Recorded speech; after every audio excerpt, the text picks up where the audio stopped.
Capital Sonoro. Capital Político.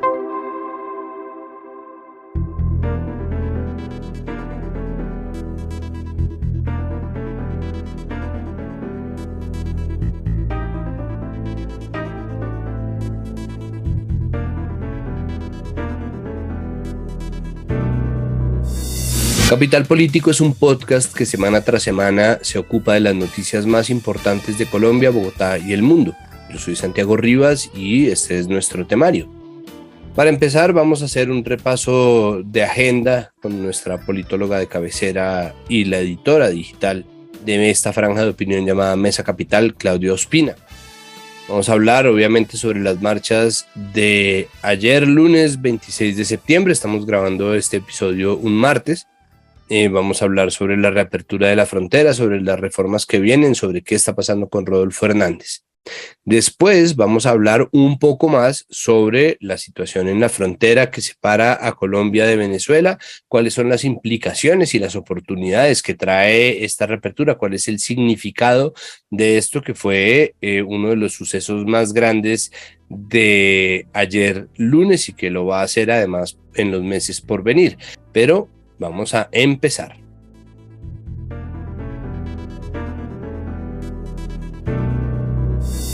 Y empezamos por el comienzo haciendo nuestro repaso habitual. En nuestro episodio de fin de semana estuvimos sin Claudia, pero ahora estamos con Claudia porque tenemos que hacer o tratar de entender el sentido de muchas de las cosas que están pasando en la agenda política nacional y por eso, pues Claudia Ospina, bienvenida como siempre a Capital Político. Hola Santiago, ¿cómo vas? Sí, la semana pasada me ausenté, pero ya está, creo que vendré doble vez.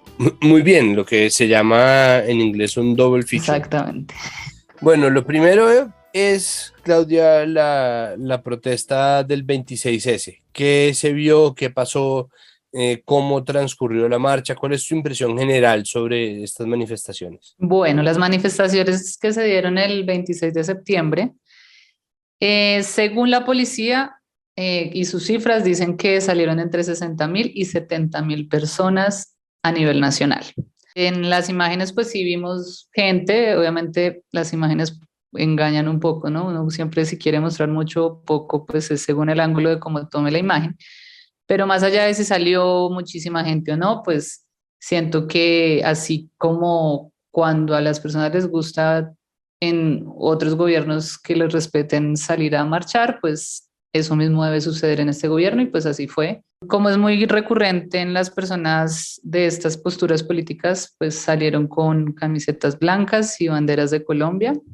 Y las principales ciudades en las que se tuvo esta marcha fue en Bogotá, Cali, Medellín, Barranquilla, Bucaramanga y Cartagena. Pero Cali y Medellín tuvieron dos aspectos importantes que hay que tener en cuenta y es que la gente en Medellín no solo salió a criticar al gobierno de Petro, sino también a criticar a su alcalde y mucho más pasó también en Cali, donde en este momento hay crisis con el gobierno de esa ciudad. ¿Cómo ve usted la situación en Cali? Sí, es un alcalde que ha tenido bastantes problemas de opinión, de cómo manejo, por ejemplo, pues es que también hay que tener en cuenta que Cali ha sido el epicentro de las marchas que hubo en 2019, en el 2021, y la gestión o la manera en que él manejó las cosas, pues para muchas personas de Cali no fue la mejor.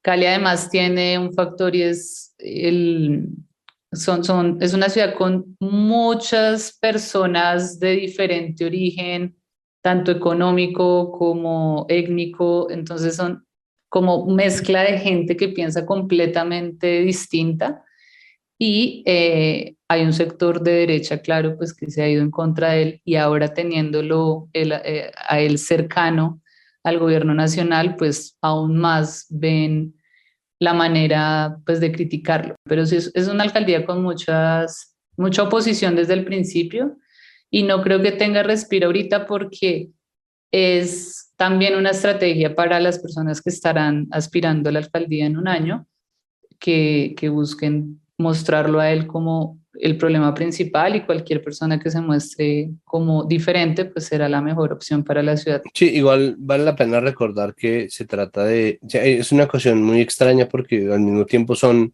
alcaldes elegidos popularmente, es decir, tuvieron mayorías electorales en su momento, pero es verdad que existe un ruido muy grande y existe mucha gente que se ha volteado en contra de los alcaldes, mucha de esa gente presente votó por ellos. Son alcaldías, independientemente de lo que pensemos cada una de estas personas, son alcaldías que empezaron en una pandemia y eso sí cambió el rumbo completo. Sí, claro que eso puede jugar como un elemento, como un aliciente, como un agravante, porque Claudia López hizo desalojos en pandemia, ¿no? Como yo habría querido que estuviera a la altura de la situación y en muchos sentidos parecía que lo estaba, pero por otro lado terminó precisamente la pandemia siendo como un ampliador o como ¿no? Como un lente de aumento para muchos defectos. Pelaron el cobre muy rápido para mucha gente porque están en una coyuntura de crisis donde el accionar pues obviamente va a ser distinto. Pero continuando con el cubrimiento de las marchas de ayer y de los medios de comunicación, solo puedo leer una frase que me pareció muy curiosa que hace el periódico El Tiempo hoy. Ellos usan una frase que dice, a diferencia de dichas protestas, o sea, están hablando de las de hace un año, que fue también por la reforma tributaria, las de ayer se llevaron a cabo sin violencia. Entonces empezamos también en los medios a mostrar, si ven cómo esta gente sí sabe marchar pacíficamente, acá sí no destruyen los bienes públicos, acá no cierran calles. Entonces innecesariamente empiezan a comparar una con otra marcha cuando no debería ser así, porque pues si al final es gente que seguramente que viene de sectores muy distintos, con posturas muy diferentes, pero pues tanto los de hace un año tenían derecho a salir como los de este año y muchos actos de violencia que también sucedieron ayer, no vamos a decir que pues todo fue súper pacífico, también tienen unos detonantes que solo las personas que están ahí conocen, entonces los medios a veces dicen generalidades que pues al final terminan es afectando más de lo que suman. Sí, sobre todo cuando existen imágenes, videos de personas que están agrediendo a un equipo de Telemedellín, por ejemplo, o gente que le pega a un muchacho que tiene una cachucha de antiuribista que iba pasando por ahí, que además cuenta que se iba a tomar un café cerca de la oficina, que ni siquiera estaba al tanto de la marcha y termina siendo agredido por un grupo de gente. Que hubo además facciones radicales utilizando banderas carlistas, que son uno de los emblemas de los nacionalistas filofascistas colombianos, que hubo además agresión contra los gestores de derechos humanos, que en Bogotá son las chaquetas rojas del distrito. Entonces, pues no es como que haya sido del todo pacífica, pero además ayuda el hecho de que no haya habido SMAT finalmente, ¿no? O sea, el SMAT acompañó, pero no agredió a nadie. Hay mucha gente que quiere restarle mérito a ese hecho. A mí me parece que es muy diciente. Es que la manera de reaccionar de ayer de muchas personas del cubrimiento, del SMAT, de la gente que sale de... Es decir, también vi videos de gente que, no, que le preguntaban por qué salía a marchar y no tenían ni idea. Es unas motivaciones muy distintas a las que pasaban hace un año, donde hay sectores de verdad muy vulnerables, o sea, sectores obreros, trabajadores, gente que ya llegó a un límite y sale desesperada.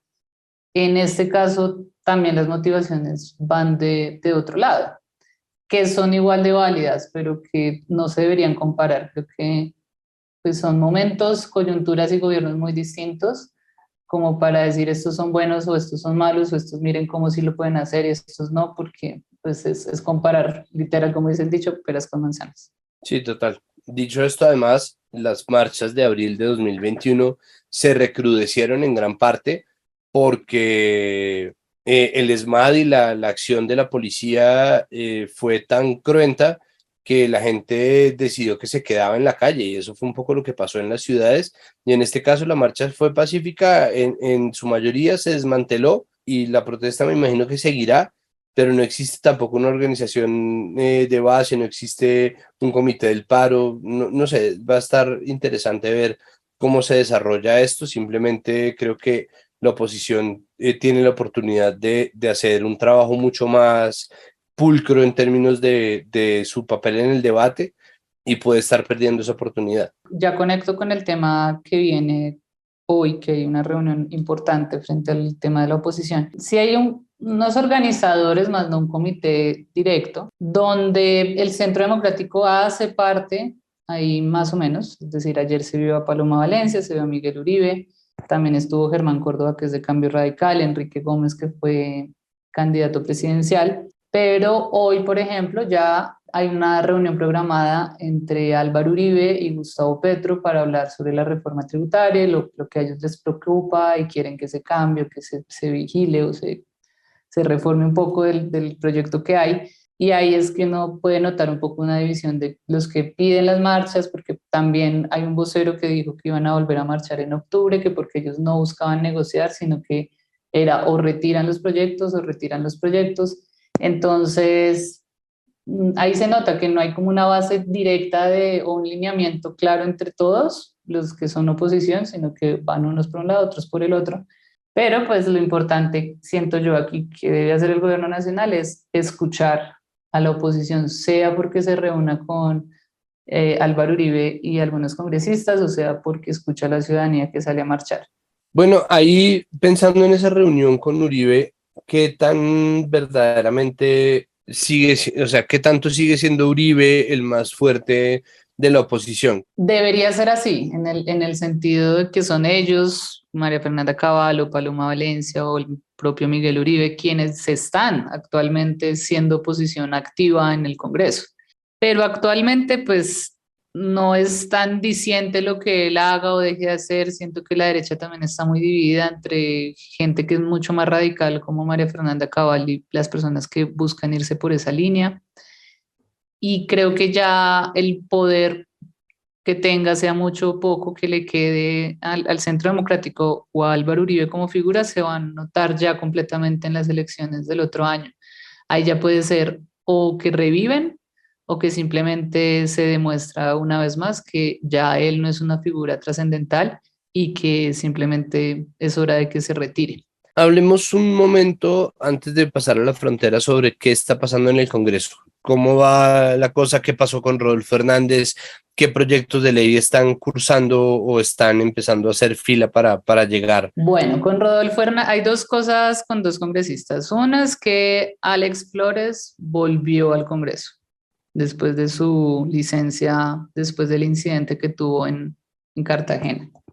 Y entonces, pues ya, esperemos que llegue recuperado, que ya, pues que ya sepa bien cómo va a actuar de aquí en adelante. Y por el Pues otro lado, sabemos que lo que él tiene no se cura, pero igual que lo que tuvo, que se le quite. exacto, exacto. Y en el caso de Rodolfo Hernández, él la semana pasada dijo que iba a renunciar porque era el Messi, se sentía como Messi siendo arquero, es decir, desperdiciado, un talento desperdiciado en una entidad como el Congreso, pero aún no se ha efectuado su renuncia. Entonces, pues se quedó en una promesa que toca esperar a que se dé. Es gracioso que una persona que se negó sistemáticamente a ir a debates le haya tocado, por culpa de su misma reticencia a ir a debates, meterse en un trabajo en donde le toca debatir. Es una forma muy bonita de la justicia poética. Sí. Y entonces, bueno, y él de hecho hizo hoy un live en su cuenta mostrando, pues como en su oficina en el Congreso, mostrando los proyectos que se iban a debatir, pero ahora un video sin sonido que no veo qué objetivo tenía, y los comentarios, pues era un montón de gente diciéndole que qué le pasaba, que los había defraudado, que lo peor, bueno. Esperar, si él de verdad quiere aspirar a la gobernación de Santander, pues sí tendrá que renunciar pronto porque tiene que ser un año antes de las elecciones del otro año que son en octubre. Entonces, seguramente no solo él, sino varios congresistas que buscarán llegar a algún cargo de elección popular del otro año, pues terminen renunciando, pero hasta ahora es una amenaza que ha desatado obviamente todo un debate, pero que no ha sido efectuada aún su renuncia. Y en el Congreso pues están la reforma tributaria en curso, está la reforma política, pero ya el viernes estaremos como dando más detalles porque depende mucho de lo que pase hoy y de lo que pase mañana, que son los días que el Congreso debate. Bueno, pasemos ahora sí a la apertura de la frontera, la reapertura de la frontera con Venezuela. ¿Cuáles son los puntos a observar? ¿Cuáles son los puntos principales de lo que sucedió ayer en la frontera? La reciente crisis que ha habido con Venezuela empezó en el 2015 bajo el gobierno de Juan Manuel Santos, cuando el presidente de Venezuela, Nicolás Maduro, cerró las fronteras, especialmente quejándose del cómo muchos miembros de grupos paramilitares estaban en las fronteras, especialmente en el estado de Táchira, y que eso pues era una amenaza no solo para él, sino para su país. De ahí en adelante, pues cuando llega ya al gobierno de Iván Duque, se empeoran aún más las relaciones, teniendo en cuenta que Iván Duque nunca reconoció como presidente a Nicolás Maduro, sino a Juan Guaidó. Entonces eso pues a nivel político es demasiado desafortunado, pero pues bueno, uno lo entiende un poco, pero detrás sí ha habido todo un drama para la gente que vive en las fronteras, gente que además vive en Venezuela pero estudia en Colombia o vienen hasta Colombia porque pues tienen acceso al servicio de salud. Para nadie es un secreto que existen millones de familias entre Colombia y Venezuela que tienen padres de uno y del otro país, hijos que tienen dobles nacionalidades, etcétera. Entonces, toda esta coyuntura política, a quienes más afectaba día a día era a un montón de personas, además, muy humildes que han tenido que sufrir mucho y que, pues, esto obviamente se volvió una noticia muy importante. Pero qué detalles sí son extraños de lo que pasó ayer. Que el presidente Gustavo Petro dice que sí asiste como al evento de reapertura, pero de parte del gobierno de Nicolás Maduro, pues no va nadie realmente representativo. ¿Será que la ausencia de Maduro y de Diosdado Cabello, de la vicepresidenta de Venezuela, le ayuda a Petro un poco? Sí, sí, porque primero hay que tener en cuenta que ayer el protagonista fue él. O sea, quien dio el discurso, al que aplaudieron, al que ovacionaron, todo fue Gustavo Petro. Y habría sido mucho más polémico tener la foto de ellos dos, porque también se vuelve un tema de darle a la oposición argumentos de miren, sí, ven, ahora sí, nos vamos a volver Venezuela y bueno, todo lo que siempre dicen. Acá no, acá fue como, este señor no quiso ir al acto y el otro sí, que además confirmó apenas ese mismo día, pero yo creo que también fue como una estrategia de decir, no, hagámonos nosotros presentes allá, que al final eso para nuestra gente va a ser positivo porque no se está cumpliendo y acá está presente y aquí llegó. Claro, pues es que además al gobierno de Maduro le sirve cualquier narrativa. Es decir, si Colombia le cierra las fronteras, Colombia no cerró las fronteras, el enemigo. Si Colombia les abre las puertas, miren, ¿no? Entonces, claro, el que tiene que cuidar muy bien el ángulo de las cosas creo que es Petro. Sí, además porque ya en niveles prácticos, quienes están llegando a Colombia buscando mejor salud o mejor educación o lo que sea, son los venezolanos. Entonces, al final, Maduro gana de todo lado, ¿no? Es decir, pues si las tenemos abiertas, pues mejor para la gente que vive ahí, porque va a seguir de manera tranquila haciendo lo que hacía antes, pues con condiciones mucho más precarias. Y si la cerramos es porque pues Colombia es nuestro enemigo desde hace muchos años y pues son lo peor. Y Petro pues aunque quiere mejorar las relaciones y me parece muy positivo que lo haga y la verdad pues es pensando en la gente porque uno desde acá puede decir lo que quiera, pero no, si uno vive en la frontera de verdad necesita que esto tuviera una solución pronta. Más allá de eso, pues él tiene que cogerlo con pinzas porque también ser muy amigo o muy enemigo de Venezuela es, o sea, con Venezuela no se pueden extremos, toca un punto medio porque de esos extremos se puede dañar y afectar relaciones con otros países porque pues, las posturas del gobierno de Venezuela sí son muy radicales. Entonces ahí pues lo ideal es que el gobierno de Colombia pues mantenga a nivel medio las relaciones con Venezuela sin volverse pues los mejores amigos. Y ahí también es clave el embajador que llegó, porque pues es un embajador que tiene, o sea, Armando Benedetti tiene mucha experiencia y seguramente es muy vivo para poder sacarle provecho a cada cosa que se haga desde allá. Perfecto, pues Claudia, muchísimas gracias por estar con nosotros en nuestra emisión de mitad de semana. Vamos a ver entonces qué pasa en el Congreso y nos vemos en unos días para grabar nuestra emisión de fin de semana. Muchísimas gracias. Gracias a ti, Santiago.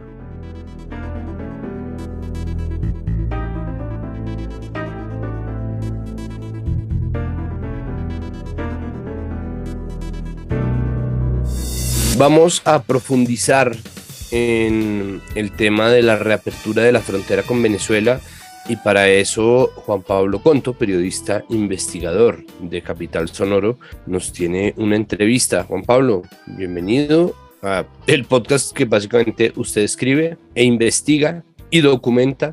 Adelante. Santiago, estamos con Lina Rollave. Lina es abogado y magíster en Derecho con énfasis en investigación de la Universidad de AFIT. Es actualmente investigadora de justicia, donde se desempeña como investigadora, valga la redundancia, del área internacional en los temas de migración y Venezuela. Lina, ¿cómo va todo? Bienvenida a Capital Político. Hola Juan Pablo, hola Santiago, muchas gracias por la invitación.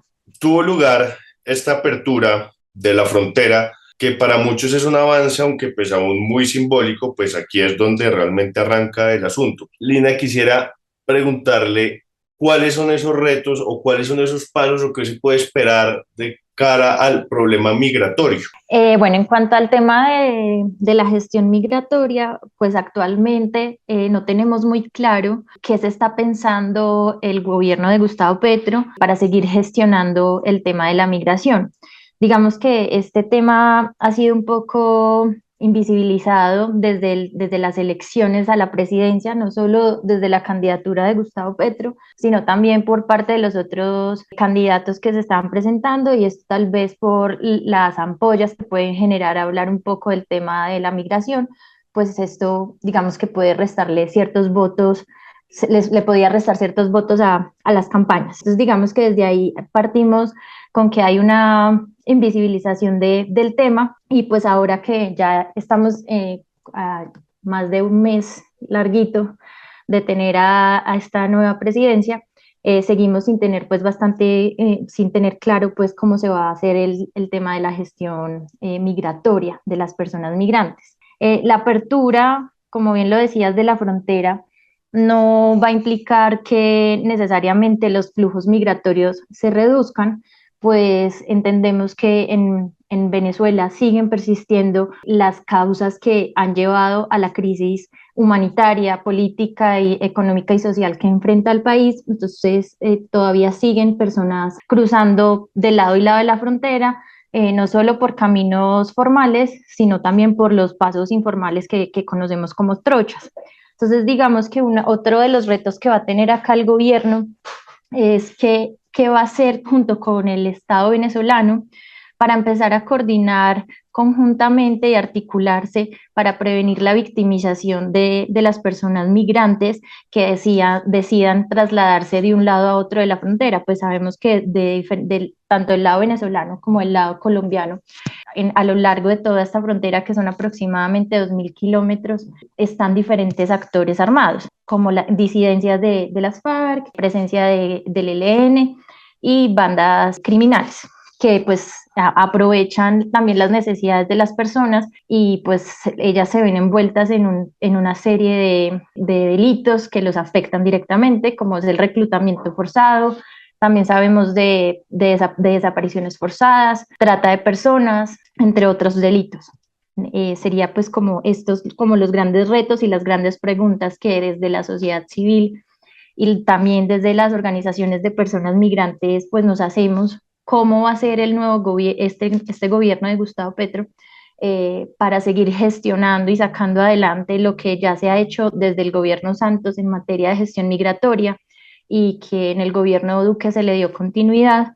¿Qué es lo que se espera en esta agenda? Pues desde parte de las organizaciones esperamos que se sigan implementando los procesos y programas encaminados a la integración socioeconómica de la población migrante y refugiada, no solo de las personas provenientes de Venezuela, sino de otras nacionalidades que pues también están llegando hacia Colombia, así sea de tránsito. Pues el Estado colombiano también debe acoger a esas personas, así sea por periodos cortos en los que ellas estén, pero siempre garantizándoles los derechos. ¿Era oportuno esta apertura en este momento o faltó un plan concreto o aterrizar un poco cómo iban a ser esos pasos antes de dar cabida a esta apertura y a esta presencia de Gustavo Petro en la frontera? Pues digamos que se veía venir esta apertura de la frontera, especialmente pues porque el tema de la afectación económica que se vive de ambos lados de la frontera, pues se estaban viendo bastante afectados comercialmente y digamos que pues esto es una buena noticia en materia de reactivación económica, si se le quiere ver por ese lado. Y pues digamos que también la llegada de Armando Benedetti también apuntaba a que en efecto las relaciones se iban a restablecer. Creo que pensamos que no iban a ser tan rápido por lo mismo que mencionas, de la necesidad de tener más claras las reglas de juego, de entender un poco qué era lo que se iba a empezar a implementar en estos primeros días, no solo de la reapertura, sino que como también te lo estaba diciendo sobre la gestión migratoria, que está bastante callado el tema. Entonces, digamos que pues no sorprende que la apertura no sorprende porque sabíamos que esto iba a suceder. Tal vez sí sorprende un poco que se esté haciendo en medio de la improvisación porque no están claros los pasos que se va a seguir de aquí en adelante, tanto en materia comercial como en materia de la gestión migratoria. ¿Cuáles serían como esos elementos clave de cara a afrontar esos retos a los que puede, digamos, aferrarse el gobierno Petro?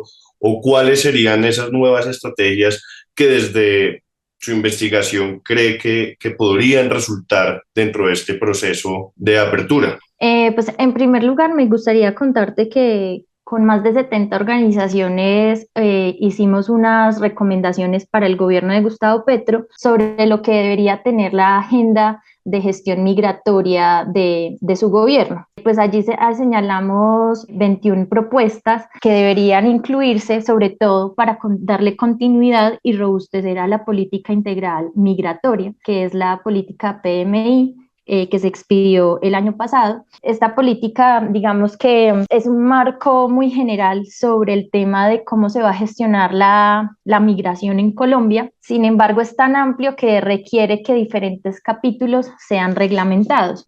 Antes de la salida del gobierno de Duque, se estaban haciendo estas reglamentaciones de diferentes capítulos de la política integral migratoria. Sin embargo, pues quedaron unos sin poderse reglamentar. Incluso quedaron los borradores del capítulo 5, que es sobre la integración socioeconómica de las personas migrantes. Entonces, este gobierno debería apuntarle a darle continuidad a esta política que ya se ha venido desarrollando, como lo mencioné anteriormente, desde la llegada de Santos en su segundo mandato y con la continuidad del gobierno de Duque. Entonces, por un lado, sí es necesario que se siga robusteciendo esa política integral migratoria.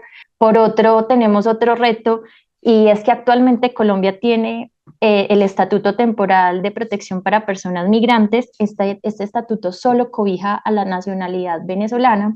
Entonces, para hacerle un llamado también de atención al gobierno, que sería importante que este estatuto también pueda llegar a otras nacionalidades y además pensarse qué va a pasar con las personas que siguen entrando a Colombia y están en situación irregular, porque el actual estatuto solo permitía la regularización de las personas que estaban en condición irregular, que entraron al país hasta el 31 de enero de 2021. De ahí para adelante no sabemos entonces qué va a pasar con las personas que han seguido entrando en situación irregular, qué limitantes hay ahí pues, para poderles garantizar sus derechos. Entonces, en ese sentido, es importante que también el gobierno se piense qué va a hacer para poder apoyar a estas personas que no han podido acceder al estatuto temporal de protección. Eso como a grandes rasgos. Y también otro de las preocupaciones o de las recomendaciones que mencionamos en este documento del que hablaba al inicio tiene que ver con el fortalecimiento del sistema de asilo.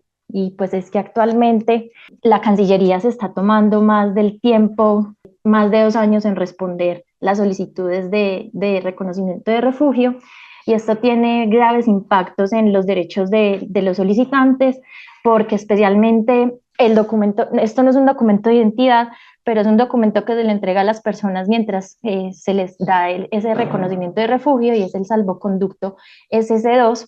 Este documento no permite que las personas solicitantes de refugio puedan trabajar, y pues al no poder trabajar hay una negación de acceso al sistema bancario, incluso hay limitantes hasta el sistema de salud, pese a que la jurisprudencia de la Corte ha dicho que las personas en solicitantes de refugio tienen derecho a tener servicios de salud por urgencias, pero pues a veces hay otras afectaciones a la salud que no son consideradas urgentes, pero igual deben de atenderse. Entonces digamos que yo dejaría estos tres grandes retos que debe enfrentar el gobierno de Petro.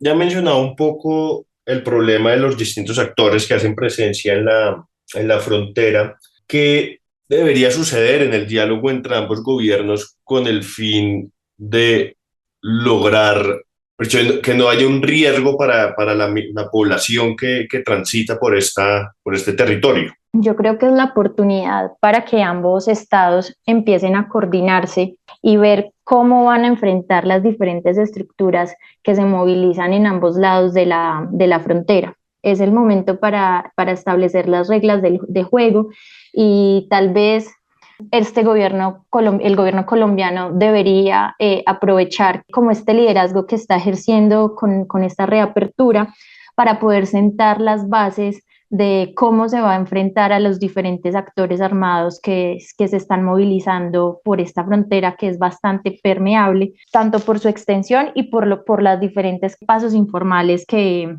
la atraviesan. Entonces yo considero que esta reapertura debería poder verse así como algo positivo, no solo por el desarrollo económico que implica para los diferentes lados de la frontera, sino también para ver cómo se van a aliar ambos estados en su política de control de las fronteras. Sin embargo, pues aquí hago una aclaración, y es que pues nosotros entendemos que quienes deben de cuidar las fronteras son las fuerzas militares, pues ese es como su llamado de proteger el territorio colombiano. Sin embargo, es importante resaltar que las fuerzas militares no son la entidad que debería gestionar el tema de la migración, porque como lo mencioné al principio de esta entrevista, las personas migrantes siguen pasando del lado y lado de la frontera, porque ahí sigue habiendo migración pendular o porque sigue habiendo migración que busca asentarse en Colombia o porque ven en Colombia un país de tránsito para movilizarse a otro estado de la región de América del Sur. Entonces, en ese sentido, el ejército debería estar acompañado de otros actores como las defensorías del pueblo, la Defensoría del Pueblo o las personerías municipales para que acompañen a las personas migrantes y las orienten en los procesos que ellas necesiten para poder entrar a Colombia, regularizar su situación y poder acceder a todos los derechos que ellos tienen acceso en Colombia. Lina, muchísimas gracias por aceptar la invitación a Capital Político y espero que no sea la última vez. Muchas gracias, Juan Pablo, por la invitación.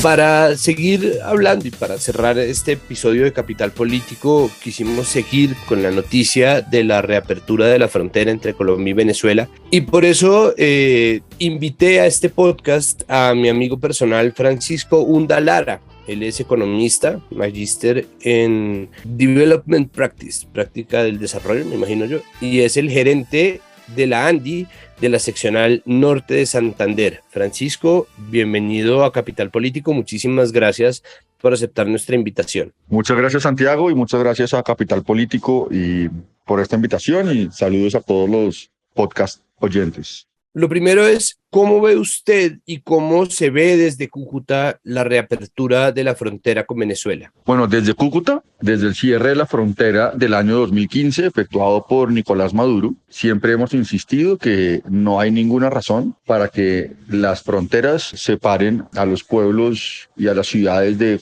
Colombia y de Venezuela que están alrededor de la frontera. Hemos insistido que el paso de las personas, el paso de las familias, el paso de los estudiantes es fundamental para que las dinámicas sociales de la región no se afecten, que se han afectado mucho. Pero también hemos insistido que las dinámicas comerciales son naturales de estas zonas de frontera, que durante los últimos 60 años las fronteras del estado Táchira y del norte de Santander han funcionado como economías complementarias y que el cierre hecho en el año 2015 cambió por completo las dinámicas propias de esta región. También hemos insistido que las fronteras cerradas solo fortalecen a las bandas criminales y a las organizaciones ilegales que capturan rentas para el paso de mercancías y o de personas. Y pues hay una cosa muy clara, y es que la frontera nunca estuvo cerrada de manera real. Sencillamente se le abrió la oportunidad a organizaciones criminales que se fortalecieran y manejaran tanto el paso de personas como de mercancías. ¿Cuál es la perspectiva que tiene la ANDI con respecto a la reapertura? ¿Tienen algún tipo de expectativa? Nuestras expectativas son controladas. Los dos países han cambiado mucho. Si bien entre los años 2008 y 2013 alcanzamos unas cifras muy importantes de comercio exterior, Venezuela ha decrecido mucho en comparación a esos años, y Colombia también ha cambiado su dinámica de producción. Así que nosotros no esperamos a tener las cifras que había antes, ni esperamos que en Cúcuta haya una dinámica comercial tan grande como la que hubo en las décadas anteriores. Sin embargo, sí creemos que podemos tener alguna recuperación económica y un impulso a la formalización. Y también creemos que para las empresas manufactureras colombianas, Venezuela es un mercado natural y que podemos exportar muchas cosas, y esto obviamente significará más ventas para la economía colombiana y también un reintegro de divisas importante. ¿Qué oportunidades creen ustedes que llegan con la decisión de reabrir la frontera? Primero, ventas y exportaciones para empresas nacionales. En norte de Santander, en nuestra economía podrá exportar algunas cosas de las que se envían para Venezuela y otras no. Nos beneficiamos de alguna manera también de la carga de compensación, es decir, de los vehículos que vienen a dejar mercancía a norte de Santander o vienen a dejar mercancía a Táchira y se regresarán. Eso será muy importante para nuestras dinámicas de carga de compensación. Las oportunidades tendremos que buscarlas porque los consumidores, tanto venezolanos como colombianos, han cambiado mucho en los últimos 7 años, y también la capacidad adquisitiva, y creo que son mercados que tenemos que redescubrir, y sobre todo son relaciones a las que tenemos que llenar de confianza y de reglas de juego para poder sacarlas adelante. Por último, ¿cuáles son los desafíos y dificultades más grandes que plantea o que supone esta decisión del gobierno Petro? Nosotros creemos que los desafíos más importantes son la forma de pago. No podemos olvidar que en el pasado muchas empresas colombianas fueron perjudicadas por la falta de pago, tanto de privados como del Estado venezolano.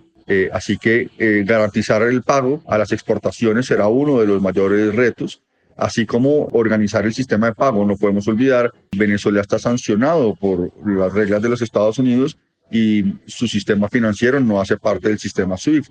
Así que esto es otro de los retos que tenemos para formalizar las exportaciones hacia Venezuela. De todas formas, tampoco podemos olvidar que la frontera entre Colombia y Venezuela por La Guajira y el estado Zulia nunca estuvo cerrada, y que hay unas exportaciones legales que han estado funcionando, así que será muy importante para el resto del país entender esa dinámica para poder continuar con ese funcionamiento. Desde la ANDI Seccional Norte de Santander hemos insistido en la necesidad de la apertura, pero también en la necesidad de unas reglas de juego claras para poder reanudar el comercio bilateral y binacional. Es importante saber cuáles son las reglas de juego para comerciar, para los pagos, y sobre cuál es el acuerdo que vamos a usar, si es el acuerdo de alcance parcial número 28, o si se va a establecer otra forma de comercio exterior entre Colombia y Venezuela. Nuestra propuesta siempre ha sido mantener el acuerdo de alcance parcial y que los dos países lo hagan cumplir dentro de sus instituciones. Bueno, Francisco, muchísimas gracias por aceptar esta invitación. Santiago, muchas gracias a usted y a todo el equipo de Capital Político. Quedo atento a la próxima invitación y esperemos a ver cómo resulta este proceso de la frontera y las relaciones entre Colombia y Venezuela.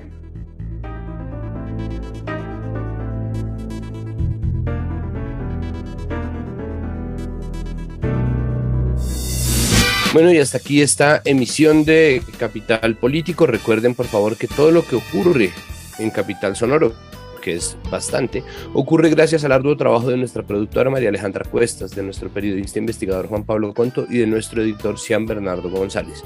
Recuerden, por favor, que esto es comunicación pública, no necesitamos financiación de ningún tipo, no necesitamos que sean nuestros mecenas, no necesitamos un patronazgo. pueden gastarse esa plata en otros podcasts independientes que se están haciendo, que son muy buenos, a los cuales nosotros también quisiéramos apoyar.